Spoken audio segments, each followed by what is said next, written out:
disent, avez-vous vu la taille de ce monsieur Goliath? Chers amis, c'est pour jeter à Israël un défi qu'il s'est avancé. Si quelqu'un le tue, le roi le comblera de richesses et lui donnera sa fille et il en franchira la maison de son père en Israël. Est-ce qu'on peut acclamer le Seigneur? Vous allez continuer ce texte à la maison, ça va beaucoup vous aider. Nous avons ici le premier type d'ennemi d'autorité, comme j'avais dit. Une autorité, c'est une personne qui a été domptée, équipée de pouvoir. C'est-à-dire, il a de l'influence pour exercer sur les autres. Est-ce que je me fais comprendre? Pour faire simple. Quand on dit que, par exemple, Yael, c'est une autorité en France. C'est-à-dire qu'elle fait partie de l'équipe dirigeante. C'est-à-dire qu'elle a un mot à dire. Macron, c'est une autorité en France, n'est-ce pas? Parce qu'on lui a dompté du pouvoir. Sa parole ne vaut pas au même pied d'égalité avec la parole de n'importe quel Français. Parce que lui, c'est-à-dire c'est une personne mise à part. Goliath, c'est une autorité, mais une autorité dans le monde des ténèbres, comme j'avais expliqué. Goliath est la somme de la force occulte philistin. Goliath était une divinité. Goliath était un dieu. J'aime beaucoup le docteur Mamadou Karambiri qui dit la guerre de David avec Goliath, c'était la guerre des dieux. C'était deux dieux qui s'affrontaient en réalité. Ce n'étaient pas les deux personnages qu'on a vus sur le terrain, mais c'était deux dieux qui s'affrontaient. C'est-à-dire qu'il parle des autorités, des divinités. Ephésiens chapitre 6 rajoute, il dit, nous n'avons pas à lutter contre la chair, mais c'est contre les dominations. C'est-à-dire que celui qui semait la terreur en Israël, c'était un dieu étranger appelé ou incarné dans la vie de Goliath. Il s'élève ici pour s'interposer à l'avancement du peuple. Il s'interpose à l'avancement des enfants de Dieu. Il s'interpose à la famille. Il s'interpose à la nation. Cependant, vaincre Goliath, c'était quelque chose qui n'était pas destiné à tout le monde. Vaincre Goliath n'est pas donné à n'importe qui. Même si tu es israélite, ce combat-là, tu ne peux pas le relever si dans ta vie, tu n'as jamais été sur le Sorbonne céleste, comme je le disais à l'introduction. Qu'est-ce qui fait la force de David? Qu'est-ce qui fait que David soit rassuré? C'est-à-dire qu'il y a une grande montagne devant toi, mais tu es sûr que non, je vais percer la montagne. Il y a un grand problème devant toi, mais tu es rassuré, tu dis non, je vais vaincre ce problème. Qu'est-ce qui a fait la force? Qu'est-ce qui a boosté? Qu'est-ce qui a stabilisé la foi de David? C'était la Sorbonne céleste, comme je disais.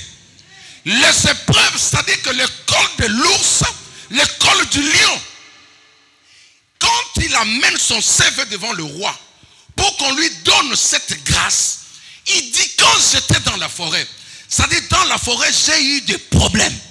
Dans la forêt, j'ai eu des difficultés. J'étais seul, j'ai pu vaincre ce problème-là. J'aimerais dire à une personne, les difficultés que tu croises aujourd'hui, les problèmes que tu croises aujourd'hui dans ta vie, c'est pour une victoire qui t'attend devant au nom de Jésus-Christ. La douleur que tu traverses aujourd'hui, bien aimé, les oppositions que tu vois, tu cherches le travail, il n'y a pas de travail. Tu parles comme ça, on ne te comprend pas. Tu te justifies, personne ne t'entend. Mais tu es encore dans la Sorbonne. Quelqu'un est en train de te préparer. Et dans cette école-là, il n'y a que toi avec le Saint-Esprit. Dans cette école-là, il n'y a que toi avec Jésus-Christ de Nazareth. Dans cette école-là, personne ne peut venir. Quand l'ours se lance sur une personne, les gens vont t'abandonner. Quand un lion se lance sur toi, les autres vont t'abandonner. Vous allez voir ceux qui aiment le documentaire comme moi. Regardez quand une antilope a été la cible d'un lion. Les autres, ils font quoi? Alléluia. Ils font quoi? Ils fuient. Vous savez pourquoi? Parce que le lion, c'est un géant. Le lion, c'est une autorité. L'ours, d'ailleurs, sur le plan politique, si vous ne savez pas aujourd'hui, les totems des soviétiques, c'est quoi? C'est l'ours, non? Les totems des soviétiques, la Russie. C'est pourquoi, vous voyez, ils tiennent toujours la tête à Israël. Mais comme prophétiquement, David qui est Israël avait déjà vaincu l'ours. C'est-à-dire toutes les guerres que eux là peuvent déclencher contre Israël, ils seront toujours vaincus. Est-ce que tu peux acclamer le Seigneur? Donc bien que de nos jours, ils sont en train de mettre toutes les armes sophistiquées, la guerre qui aura lieu après que nous serons enlevés, les unions soviétiques, avec les lions qui représentent d'autres États, le monde, là où on... Vous avez compris, hein? Les lions, c'est de l'autre côté là. Ils vont se mettre ensemble pour attaquer David qui est Israël. Je vous parle des choses qui vont arriver après l'enlèvement. Mais comme David avait déjà vaincu, c'est la préfiguration de ce qui s'était passé avec David. Israël sera toujours vainqueur. Est-ce que tu peux acclamer le Seigneur? Je reviens sur ce que je disais. C'est-à-dire que tu es devant des situations où personne ne peut venir te secourir. Parfois même ta famille se rallie avec tes adversaires. Il y a des choses comme ça. Il y a des combats comme ça. Ton propre frère qui était censé te défendre, il se met à côté de tes ennemis. Ta propre sœur, ton propre père, il se met à côté de tes ennemis. C'est le genre de combat, l'école que David a traversé. Mais le but de Dieu, c'était quoi? Ça, j'appelle ça la Sorbonne, chers amis. Si de nos jours, tu vis ces histoires, bénis le nom de l'Éternel. Non, je n'ai pas entendu ton amen. Je disais, si de nos jours, tu es en train de vivre ce genre de combat, bénis le nom de l'Éternel. Pourquoi? Parce que dans ta destinée, tu es appelé à devenir grand. Tu es appelé à influencer toute une génération. Tu es appelé à parler de Christ dans le monde entier. Dieu ne peut pas laisser l'ours s'acharner sur n'importe qui. C'est des combats où tu seras isolé. Même tes enfants vont t'abandonner. L'enfant qui disait non, ma mère, celui qui touche à ma mère, je vais faire. Non, quand l'ours se lève dans ta vie, quand un lion se lève dans ta vie, parfois même moi, le pasteur, je vais dire, je ne la connais pas. Ah oui. Parfois même ton pasteur, ton père spirituel, il dit non, je ne la reconnais pas. Vous savez pourquoi? Parce que le combat que la personne est en train de traverser, elle est en train de lutter, ou il est en train de lutter avec des autorités. Des gens qui font trembler toute une armée. Regardez, la Bible dit que au cri de cet homme Goliath, toute l'armée d'Israël était terrorisée. Tu vois des hommes, des femmes de prière commencent à dire, ah, ce sujet-là, en tout cas, pasteur, ah, pasteur, non, on ne croit pas, papa. Tel qu'on voit là, il faut aller chercher des marabouts. Il y a des enfants de Dieu dans les églises qui aujourd'hui, devant certaines difficultés, ils pensent rentrer consulter le fétichisme. Vous savez pourquoi?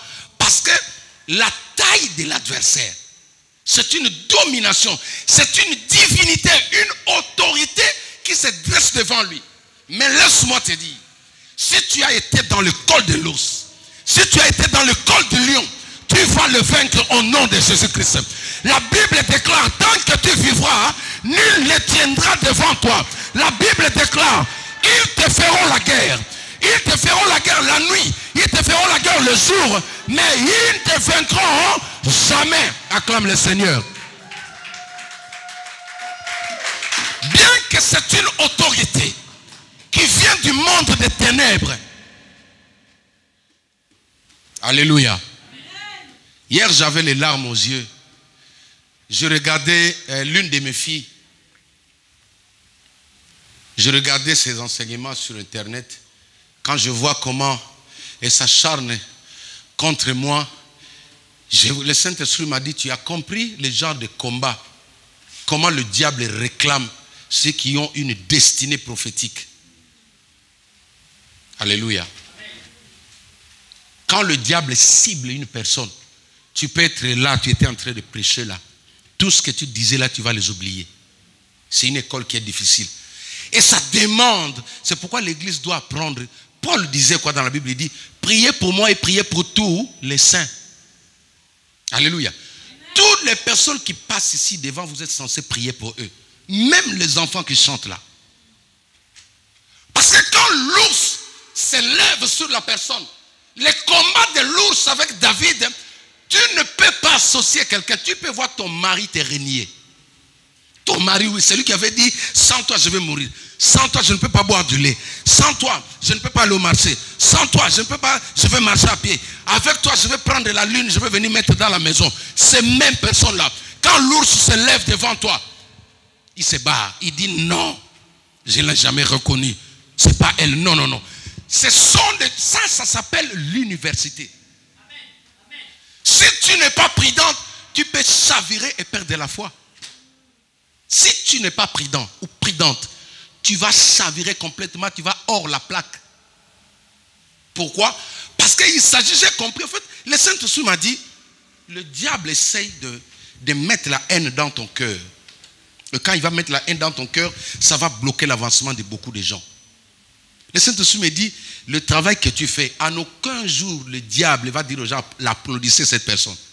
Si tu es un vrai homme de Dieu, on te reconnaît aussi par les insultes, par les injures. Des choses qui ne sont pas fondées. J'ai dit à ma femme, aujourd'hui ce que j'attends, c'est qu'on prenne ma photo, on prenne une fille, on le met en bas, on met ma photo, après on publie sur Internet. Les jours où je verrai ça, j'ouvre une bouteille de champagne avec ma femme. On boit, je mets l'adoration avec mes enfants, on adore. Parce que ça s'appelle l'université des grands. Toi, tu ne peux pas passer là-bas parce que ta grandeur ne fait pas trembler le monde de ténèbres. Ce qui arrive à David, parce que David, c'est une bombe en retardement pour le diable. Le diable a vu son destin. Il a vu sa destinée, il dit non. Ce garçon, bien qu'étant petit de taille là, cette femme, bien qu'étant malheureuse comme ça, mais son avenir, ce qui fait peur le diable dans ta vie, c'est ton avenir, c'est ta destinée.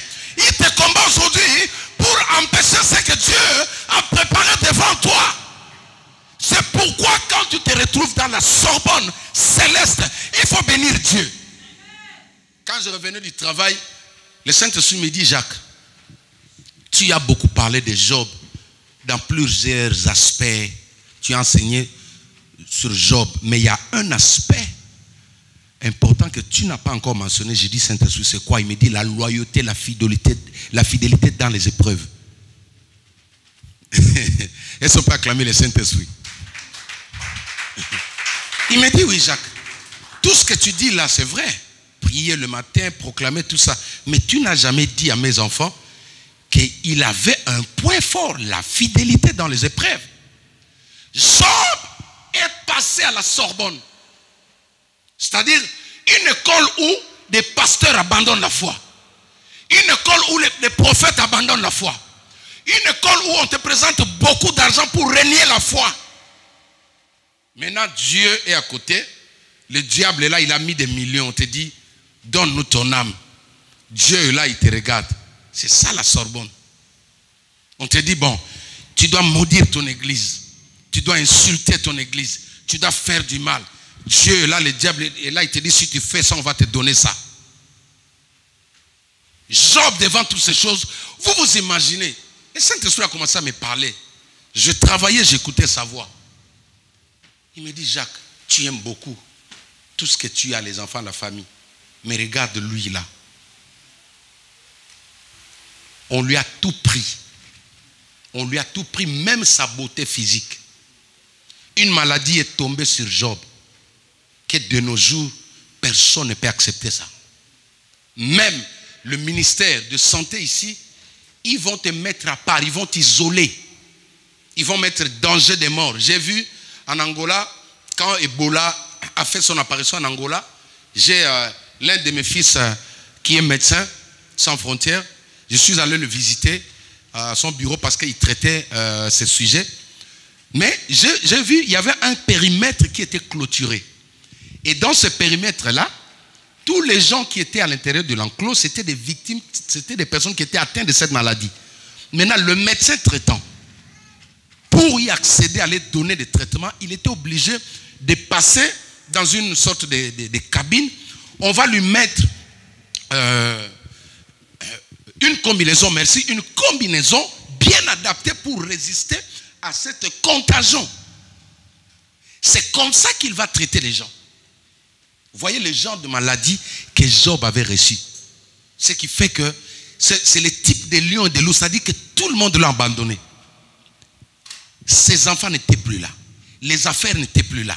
La famille, même les vrais potes à Job, ils ont commencé à lui dire, non, toi ta délivrance, non, toi tu n'as pas dit au pasteur. C'est pourquoi moi, alléluia, moi je vous crois. Je suis le genre d'homme de Dieu. Quand tu me parles la vérité, moi je te crois.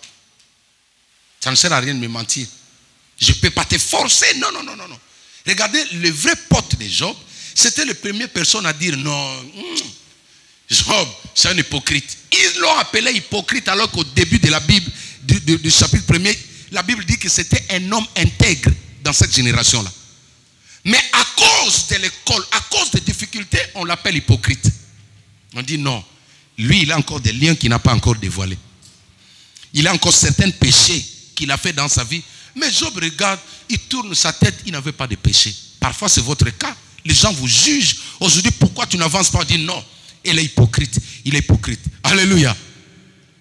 Mais alors que c'est le temps, tu combats contre le lion et l'ours. Personne ne peut croire à ce que tu dis. Personne ne te fait confiance. Quand tu parles, les gens disent déjà, arrête, toi tu es une menteuse. C'est une école. Alléluia.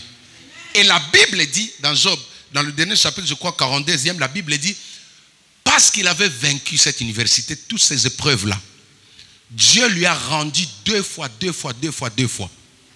ce qu'il avait perdu. Est-ce qu'on peut acclamer le Seigneur? Quand on traverse cette école de David, on doit rester fidèle à Dieu. On doit rester loyal à Dieu. Malgré le lion est là, mais on se dit non. Malgré le combat, je suis un enfant de Dieu. Malgré la tempête, je reste enfant de Dieu. Malgré que mon mari ne m'aime pas, je reste enfant de Dieu. Malgré que les gens me jugent, je reste enfant de Dieu. Tu restes loyal. La loyauté, ça c'est un point capital. J'aimerais enseigner ça à tous ceux qui aspirent servir Dieu, même pas ici, même ailleurs. La loyauté, c'est un point fort. Parce que le lion viendra. Le lion viendra. Jésus l'a dit, 1 Pierre chapitre 5, verset 8. Le diable rôde autour de vous comme quoi? Voilà. Si tu ne l'as pas encore rencontré, et surtout si tu le vois, tu dois bénir Dieu. Ça t'inspire encore la confiance que réellement tu es enfant de Dieu. Parce que le lion et l'ours, il n'attaque que les enfants de Dieu. Ceux qui sont dans son camp, il ne le touche pas. C'est pourquoi tu vois certaines personnes, il est dans le péché, mais il est tranquille. Tu entends de leur bouche, il te dit non. Nous on prie pas, mais on ne prie pas comme vous. Vous avez déjà entendu ça? Moi je ne prie pas. Nous, vos histoires des églises là. Moi je ne vais pas dans une église, mais regarde, j'avance. Je ne prie pas, mais je n'ai pas de problème. Je ne prie pas, je suis marié. Je ne prie pas. Quand il dit ça, c'est parce que lui, il appartient à ce royaume-là. Jésus a dit, un royaume ne peut pas se combattre entre lui-même. Ne peut pas se diviser en deux. Si tu es un vrai David, tu verras l'ours, tu verras un lion sur ton chemin. Mais, tu dois savoir une chose. Bénis Dieu quand tu vois le lion sur ton chemin. Le monde dit, si tu marches et que tu ne vois pas, non, on dit que si tu ne vois pas le diable sur ton chemin, c'est que tu fais route ensemble avec. Alléluia. Mais cette école-là a pour but de te préparer pour relever le grand défi de l'humanité. C'est pourquoi j'ai dit, parmi nous ici, il y a des grandes dames. Parmi nous ici, il y a des grands messieurs. Aujourd'hui, parmi ceux qui m'écoutent, vous êtes dans la souffrance. Laissez-moi vous dire que c'est Dieu qui a permis, c'est lui-même qui est parti vous inscrire là-bas. C'est lui-même qui a choisi de vous inscrire là-bas parce que demain, quand tu te tiendras devant les gens, Quand toute la famille va trembler, ils vont dire, la pauvreté arrive, les problèmes arrivent. Toi, tu seras comme Joseph. Tu dis, non, la sécheresse, mais moi j'ai déjà appris ça. J'ai déjà été gérant là où on m'avait vendu. Alléluia. J'ai déjà stabilisé les affaires des messieurs Potiphar. N'est-ce pas? Donc, aujourd'hui, on peut me mettre ministre du budget dans le pays, dans la France. Je peux mieux stabiliser la situation. Tu sais pourquoi? Parce qu'il est passé par cette école-là. Il a vu un lion. Sa famille l'avait abandonné. Ses propres frères l'ont abandonné. Ils l'ont qualifié de tout impudique. Ils sont tous dit sur lui. En plus, lui, il était un peu beau là, comme moi. Mais moi, j'ai un peu une tête un peu allongée là. Alléluia. Mais lui, il était beau. Quand ils ont vu de nous, toi, tu es un coureur de jippo. C'est tous les jours où ils ont appris l'histoire de la femme de Potiphar. Oh, moi j'étais là, mais il faut voir ses frères comment ils étaient. Ils étaient, donc tous ils ont dit non. On savait, toi tu es toujours toi. Comme ça. Les femmes, ils t'aiment seulement toi. Alléluia. Les hommes ne courent que seulement devant toi. Seulement après toi. Il n'y a que toi. Comment nous autres, on ne drague pas, on drague que toi. Comment nous autres, on ne nous appelle pas, on n'appelle que toi. Sa famille l'a abandonné à lui-même. Rejeté. Mais comme j'ai toujours dit, il y a un rejet qui amène à la gloire. Non, tu n'as pas dit amen. Il y a des rejets qui amènent à la gloire. Il arrivera un moment dans ta vie. Dieu va permettre que certaines personnes t'abandonnent. Que certaines personnes te rejettent. Ne pleure pas. Écoute cette parole aujourd'hui. Ta destinée est tellement forte. Ta destinée est tellement forte. Aujourd'hui, tu ne comprends pas parce que tu es dans le bain de la tempête. Tu es dans le bain de l'histoire. Mais ce que Dieu a préparé demain, tu seras un sujet d'acclamation dans ce monde. Acclame le Seigneur.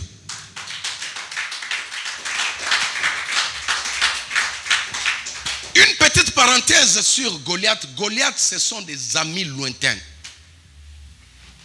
Goliath, ce sont des amis lointains. Quelqu'un qui n'est pas de ta famille. Lui, il était philistin. Les autres, David était israélien ou juif. Alléluia. Et dans ce combat, le Saint-Esprit m'a dit, parfois ce genre de combat, seulement pour ceux qui sont passés à l'école de Dieu, ils vont le vaincre au bout d'une seconde. Alors que la nation n'a pas pu solutionner le problème. Alors que tout le monde n'a pas pu mettre le calme. Mais dès que toi tu arrives, tout d'un coup, au nom de toute la France, tu résous les problèmes. C'est l'un des ennemis de David qui ont marqué l'histoire de la vie du roi David. Deuxième ennemi, avant que j'arrive, comment il les a vaincus. Deuxième ennemi, nous parlons de Saül. Alléluia. Nous parlons de Saül. Dis avec moi Saül. Nous allons prendre la référence qu'on avait pris le dimanche dernier. 2 Samuel chapitre 3, à partir du verset 1er. 2 Samuel chapitre 3, à partir du verset 1er. Écrivez. Nous avons parlé du premier ennemi qui est Goliath, n'est-ce pas? Ok. Deuxième ennemi, la Bible dit ceci. 2 Samuel chapitre 3, verset 1er. La guerre dura longtemps entre la maison de Saül et la maison de David. David devenait de plus en plus fort et la maison de Saül allait en s'affaiblissant. Parole du Seigneur. La guerre dura longtemps. Est-ce que vous comprenez un peu cette nuance? Alléluia. Comprenez un peu la nuance. Entre David et Goliath, on n'a pas dit la guerre dura longtemps. Est-ce que vous voyez un peu la nuance? Alléluia. Regardez-moi. Il y a une nuance ici à comprendre. On dit que la guerre dura longtemps entre la maison de Saül et la maison de David. Or, la guerre avec Goliath, il y avait aussi la maison, c'est-à-dire toute la patrie de Goliath qui était derrière, mais on n'a pas parlé comme ça. C'est pourquoi j'ai dit que le géant qui s'interpose à ta famille, tu vas le vaincre cette année au nom de Jésus-Christ. Non, tu n'as pas dit amen. Je disais que celui qui te combat et combat tes enfants, tu vas le vaincre aujourd'hui au nom de Jésus-Christ. Maintenant, le deuxième ennemi autoritaire, c'est celui-là. Lui, il est de la même famille, de la même maison, même père, même tribu, parle la même langue. Une personne qui te connaît mieux.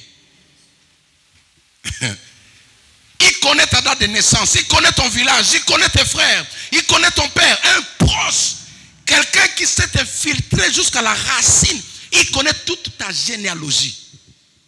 Fils de, engendra.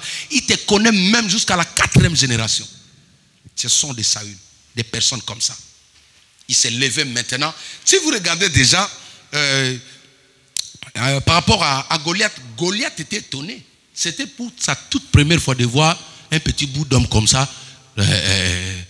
au lieu de l'affrontement. Il était étonné, il dit, mais attends, souvent ce sont des géants qui viennent là, mais celui-là, cette souris-là, il sort d'où? Alléluia.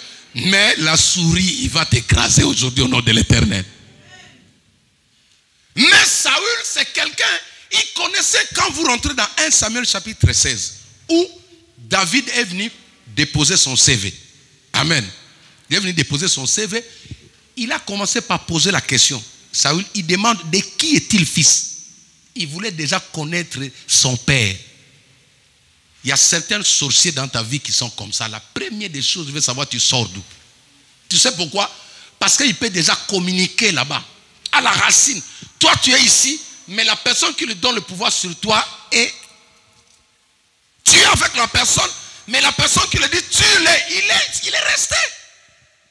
Il a voulu savoir d'abord, prendre connaissance de qui est-il fils. Toi, tu as besoin d'un solutionnaire sur place. Pourquoi tu veux chercher sa maman? C'est comme moi, où toi, tu vas dans une agence d'intérim, tu arrives là-bas, tu déposes ton CV, on te demande le nom de ton papa. Oh, mon frère, moi, j'ai été déposé, mes papiers sont là. Dans mes papiers, on n'a pas mis le nom de mon père. Prends ce qui est là, ça suffit. Alléluia. Il y a des ennemis comme ça. Il veut tout savoir sur toi. Il veut aller en profondeur, mais écoute, toi tu es mon ami, pourquoi tu veux connaître mon oncle? Tu es mon ami, tu veux connaître mon oncle, pourquoi?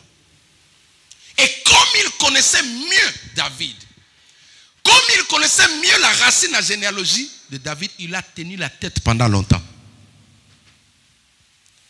Les gens qui vous résistent pendant longtemps, c'est les gens qui vous connaissent. C'est pourquoi un enfant de Dieu doit apprendre la discrétion. Alléluia. Des personnes qui vous combattent, c'est des personnes qui vous connaissent bien. Non, il était né ce jour-là, il faisait très chaud. La lune voulait se battre avec le soleil et les étoiles là. Moi j'étais là, j'ai vu quand il est sorti là, on était là. Ils ont besoin de ces choses-là pour argumenter les attaques dans le monde des ténèbres. La Bible dit que la guerre durera longtemps entre la maison de David et la maison du roi Saül. Mais ce qui est bien, ce qui est important à retenir ici, qui est d'ailleurs l'objet de ma conclusion, comment le roi David a vaincu ces deux autorités. C'est ça qui est plus important. Alléluia. Comment David est parvenu à vaincre ces deux grandes victoires qui ont marqué sa vie. Le premier victoire, nous allons voir avec notre frère, non, il n'est pas notre frère, Goliath. Lui, c'est une divinité des Philistins. C'est un dieu qu'ils adorent là-bas aujourd'hui. Alléluia. Il est la représentation, l'incarnation du diable sur la terre. Hébreux chapitre 4, verset 12. Hébreux chapitre 4, verset 12. Hébreux chapitre 4, verset 12. Vous écrivez ça et vous gardez toujours la page 17 d'un Samuel ouverte. Parce que nous allons de temps à autre basculer là-bas. Hébreux chapitre 4, verset 12. Je vais lire. Car la parole de Dieu est vivante, efficace, plus tranchante qu'une épée quelconque à deux tranchantes, pénétrant jusqu'à partager l'âme et esprit, jointure et moelle. Elle juge les sentiments et les pensées du cœur. Voilà, nous allons prendre le premier paragraphe et nous nous limitons là où il y a un virgule. On dit que car la parole de Dieu est plus tranchante qu'une épée quelconque à deux. Voilà. Alléluia.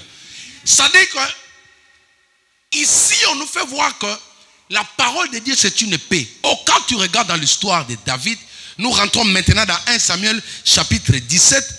On dit que David a pris l'armure qu'il avait dans la forêt. C'est-à-dire, il a pris les études faites. Est-ce que quelqu'un m'entend? il a pris la connaissance qu'il a eue dans la forêt. Parce que quand il est arrivé, le roi Saül a voulu lui proposer son expérience. Mais David a dit non. Je veux le vaincre de la même manière que j'ai été formé dans l'école de Dieu. Certaines situations ne seront pas prêchées ici. Suivez-moi.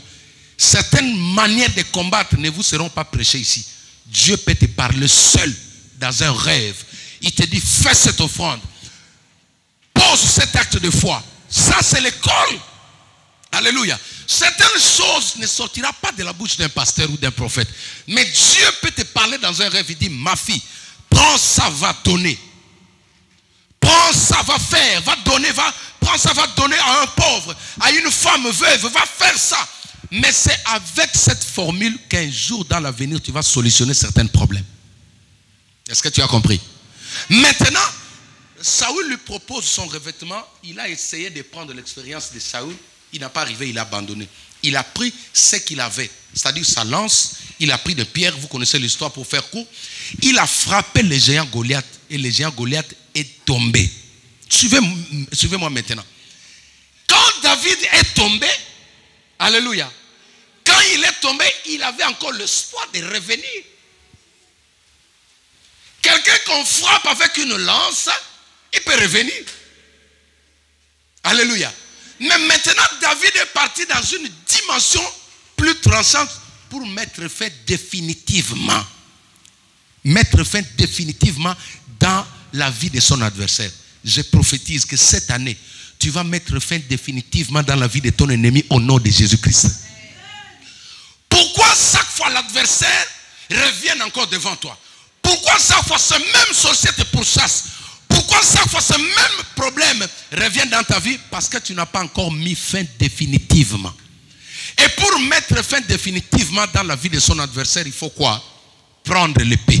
Dis avec moi l'épée. Dis avec moi l'épée. Dis avec moi l'épée. La Bible dit que quand il a frappé, il est tombé. Il n'a pas laissé. Qu'est-ce qu'il a fait? Il a pris l'épée. Alléluia. Oh, ce matin, je vois les épées entre vos mains. Parce que nous allons mettre fin définitivement à certains problèmes de nos vies. Il a pris l'épée, il a dit non. Comme tu es tombé là, aujourd'hui, je ne voudrais plus jamais te revoir dans mes rêves. Je ne voudrais plus jamais te revoir sur mon chemin. Alors je vais mettre un terme définitif. Depuis ce jour-là, David, quand il a pris, il a décapité la personne. On n'a plus jamais parlé de Goliath. Est-ce que tu peux acclamer la parole de Dieu?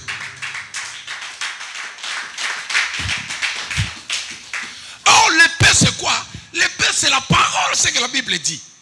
C'est-à-dire que pour mettre fin définitivement à des autorités, des géants qui se lèvent dans ta vie, à Sorbonne, tu as été équipé de paroles tranchantes. C'est-à-dire que quand tu pries, associe des paroles. La parole te permet à décapiter la tête du problème. La parole te permet à couper la tête du serpent. La parole te permet de couper la tête de celui qui est devant. Laissez-moi vous dire, dans la Bible, il est dit, on frappera les bergers et les brebis. Oh. On frappera les bergers et les brebis. Maintenant, si tu retournes ce même verset pour tes ennemis, c'est-à-dire que tu as une tête à frapper d'ici la fin de l'année. Ne frappe pas ceux qui sont derrière. Ne frappe pas les gens qu'il est en train d'embarquer. Parce qu'étant une autorité, il peut amener des gens qui peuvent se convertir demain. Une autorité est influençable. Il peut influencer. S'il influence quelqu'un, c'est pourquoi tu vois dans ton problème, il y a certaines personnes que tu n'as jamais connues. Quelqu'un qui te yine comme ça. Alléluia. Yine, c'est quoi? Ok, voilà. Quelqu'un qui te yine, oh là, quelqu'un qui t'a haï, mais tu ne l'as jamais vu dans tes rêves. Maman, tu n'as jamais connu. Tu entends seulement, s'il te plaît, on a pasteur au Tapesanga Kanda. Oh, est-ce qu'il est de ta famille? Non. Vous avez étudié avec lui? Non. Est-ce qu'il a pris ton argent? Non. Est-ce que tu as demandé de l'eau? Mais pourquoi tu les yines? Tu les yines pourquoi? Pourquoi tu les yines? Je parle en chinois là. Parce qu'haïr en chinois c'est ying, ying, ying, ying, ying. Alléluia. Vous en français vous disiez haïr, mais nous en chinois on dit ying, ying. Pourquoi tu peux yinger quelqu'un comme ça? Quelqu'un que tu n'as jamais rêvé. Moi, je n'ai jamais compris les histoires. Chers amis, vous allez comprendre que David avait raison de couper la tête. Alléluia. Il avait raison de couper la tête. Dans certains problèmes, maman, tu dois chercher la tête. Qui est le chef de file de ce cortège-là? La Bible dit on frappera la tête, hein, et les brebis se disperseront. Ne frappe pas tout le monde. Il y a des gens qui sont dans l'occultisme qui vont devenir enfants de Dieu. Mais parce qu'ils ont été influencés par une tête, par un commanditaire, par une autorité, ils les amènent, ce sont des innocents. Quelqu'un qui a vendu son âme au diable. Est-ce que vous savez qu'il y a des gens qui sont conscients de l'enfer, de leur éternité en enfer? Aujourd'hui, il y a des hommes, des chefs, des milliardaires qui sont conscients de leur éternité. Ils savent qu'ils vont finir en enfer. Le diable leur montre des immeubles la nuit. Ils pensent qu'en enfer, il y aura des immeubles, il y aura des avions, alors que ce sont des tombes. Parce que dans le monde de la sorcellerie, toutes les maisons qu'on vous montre là, ce sont des tombes. Ce sont des cimetières là où les gens sont morts. J'ai reçu des témoignages comme ça, quelqu'un qui dit, nous étions partis au cimetière quand on a fait des incantations, directement, pouf, la tombe s'est ouverte et ça a changé, c'est devenu une maison beau. Il y avait des télés, il y avait tout ça, alors que dans la tombe, il y a de la pourriture. Ça sent mauvais. Mais comme le diable, c'est un méchant, c'est un menteur, il change ces choses-là, ça devient des immeubles. Toi, tu te vois, la nuit, tu as des immeubles, mais le jour, tu es malheureux, alors que tu étais au cimetière. Il y a des gens comme ça. Ils sont beaucoup, hein? Beaucoup sont dans ça. Tous ceux qui chantent que non, nous allons finir en enfer, ils vont finir en enfer, ils ont déjà vendu leur âme. Mais nous prions. Jésus n'est pas encore venu, que la miséricorde de Dieu puisse leur saisir, qu'ils comprennent.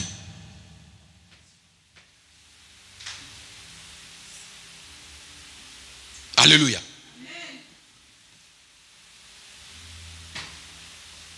Oui. Il nous reste... je vais conclure déjà là. Ce genre de combat, tu les rencontreras dans ta vie. Mes chers amis, laisse-moi te dire, la parole de Dieu est là. La parole de Dieu est la dernière solution. C'est pourquoi dans Josué, suivez-moi, dans Josué 1, 8, Moïse, il dit à son fils, Josué dit, mon fils, que cette parole-là ne s'éloigne jamais de ta bouche. Jamais, mon fils. Priez avec la parole. La parole est une épée. Quand tu as frappé quelqu'un comme ça, tu dois avoir une parole pour mettre un terme définitivement. Et comme j'ai dit, le Saint-Esprit me dit d'insister sur ça. Frapper la tête, les autres vont fuir. Alléluia. Frappe la tête, les autres vont fuir. Frappe la tête. Il y a des gens qui sont en train de taillir aujourd'hui. Ce sont des innocents. Il y a des gens qui sont en train de te rejeter. Ce sont des innocents. Écoute, cherche la tête, le chef de file. Qui est devant? Qui est en train de mener le soulèvement? Qui est en train de semer les zizanies? Un jour, j'ai prié. Le Seigneur me donne une vision. J'ai vu un groupe de personnes assises. Et il y avait un au milieu qui disait, moi, je ne le laisserai jamais. Je dois tout faire pour souiller sa réputation. Et ce qui est bon avec le Saint-Esprit, moi je vous ai toujours dit que moi je ne suis pas prophète, mais j'ai l'esprit des prophètes. La différence avec vous et moi, c'est quoi? Moi, quand Dieu me montre des choses, il me balance tout comme ça. Je ne veux pas aller chercher quelqu'un pour venir traduire. Alléluia. Je vois comme ça, nuit, comme tu es là. Dieu me montre, il me donne l'identité, même les paroles. Et le Saint-Esprit me dit, demain tu vas le croiser en premier. Je sors comme ça, c'est la première personne qui me dit bonjour. Il s'était acharné beaucoup à ce que lui, on doit tout faire, on doit tout faire. Jusqu'à ce qu'ils ont ciblé ma maison, mon foyer, mon couple. Heureusement. Récemment, j'ai appelé ma mère, ça c'est pour finir. Il y avait deux prophètes à côté de lui. Je ne sais pas s'il cherchait à manger ou quoi. Ma mère maintenant va leur passer le téléphone. Il dit que non, mon fils aussi est pasteur. Le premier qui prend le téléphone, directement il commence à dire, allô, homme de Dieu, je suis en train de voir dans ta maison, il y a des problèmes sérieux d'argent avec ta femme. Vous ne vous entendez pas. Le Saint-Esprit me dit c'est le problème d'argent. Mais je dis, ah bon? Mais à ce moment-là, ma femme était avec moi en chambre. Comme ça, on était sur le lit un samedi assis, on parlait. J'ai trouvé ça intéressant. J'ai mis le haut-parleur. J'ai dit, Maintenant, alléluia. Je l'ai dit de répéter. Je dis, excusez-moi, homme de Dieu, je n'ai pas bien entendu prophète. Il dit, le Dieu me montre que tu as de sérieux problèmes d'argent avec ta femme. À ce moment où je parle là, vous n'êtes plus ensemble. Ok, ma femme est entre mes mains. Oui, à Kinshasa. C'est pourquoi j'avais dit à ma mère, je ne vais pas t'envoyer l'argent. Si je t'envoie, tu vas donner à ces gars-là, ces voleurs-là. Maintenant, il prend le portable.